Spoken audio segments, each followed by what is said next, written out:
Hi, welcome back to Engine Shop Joe. Today's video is going to be for you guys that have been in the business a while, probably an easy one, but there's a lot of younger guys that watch this channel and maybe they've never seen this. So we're talking about a Cat engine here, not a Cummins. So that doesn't really make that much difference, but I just wanted you to let you know it's a Cat engine in a truck, and it's got two turbos on it. So there you go. All right, let's take a look. So I know that this engine is in a roll-off, and so I know that the air compressor cycles a lot every day, on and off. So usually when you see gray glop like this, it's a mixture of motor oil and antifreeze, or motor oil and water.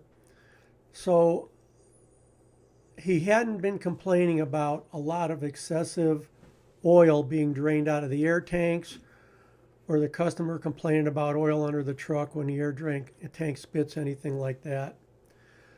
So I thought, well, looks like the compressor is probably using oil, and probably has been, but it doesn't typically turn gray like this. That's usually when water or antifreeze gets mixed into it.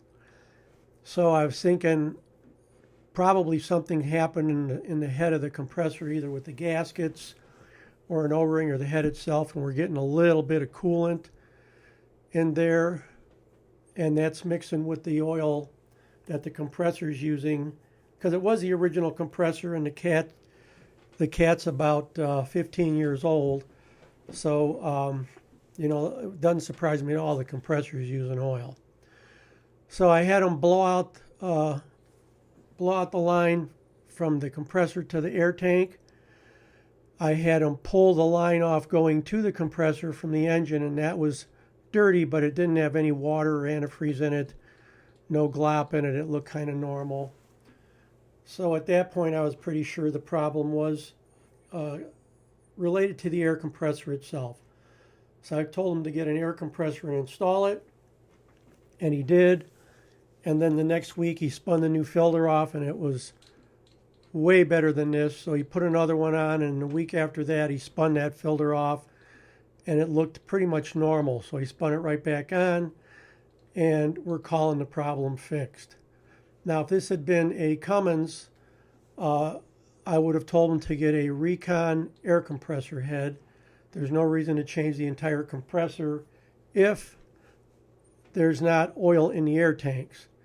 And in the wintertime, you certainly don't want this oil in the tanks. You don't want this happening with moisture getting in there, because the next thing that happens is you've got air brake problems. The valves are freezing up. So that's how we went, and it worked out okay. Thanks for joining me. See you next time on Engine Shop Joe.